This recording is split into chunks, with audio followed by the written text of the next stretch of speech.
Hello 90s kids. Story time. Did you guys miss me? Okay, let's get into the story first. A Mother's Vision Part 3. Last పార్ట్లో teacher వచ్చి కృష్ణ వాళ్ళ అమ్మకి sorry చెప్పి అక్కడ నుండి బయలుదేరుతాడు. వెళ్తున్న దారిలో టీచర్కి కృష్ణ ఎదురవుతాడు. వాళ్ళ మాస్టర్ తన ఇంటి నుండి రావడాన్ని కృష్ణ గమనిస్తాడు. కానీ ఏమీ మాట్లాడకుండా టీచర్ని దాటేసి ఇంటి వైపుకి వెళ్ళిపోతాడు.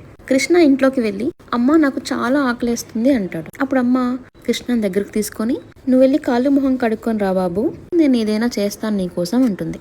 కృష్ణ ఫ్రెష్ అయ్యి రాగానే అమ్మ కొన్ని ఫ్రూట్స్ కట్ చేసి తినమని కృష్ణకి ఇస్తుంది.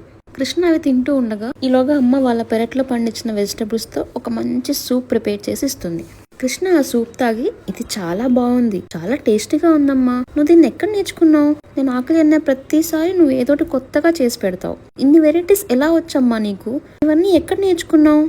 మనకి ఇవన్నీ ఎక్కడి నుండి వస్తున్నాయి? ఇన్ని టేస్టీ ఐటమ్స్ ఎలా చేస్తున్నావమ్మా? బయట అందరూ మనల్ని పూర్ అంటారు కదా, మరి ఇవన్నీ ఎలా కొంటున్నావమ్మా? చెప్పమ్మా, మనకి ఏదైనా సీక్రెట్ ట్రెజర్ ఉందా? ఏంటి అసలు నీ సీక్రెట్? ఇవన్నీ ఎలా మేనేజ్ చేస్తున్నావు అంటూ కృష్ణ అమ్మ మీద ప్రశ్న వర్షం కురిపిస్తాడు.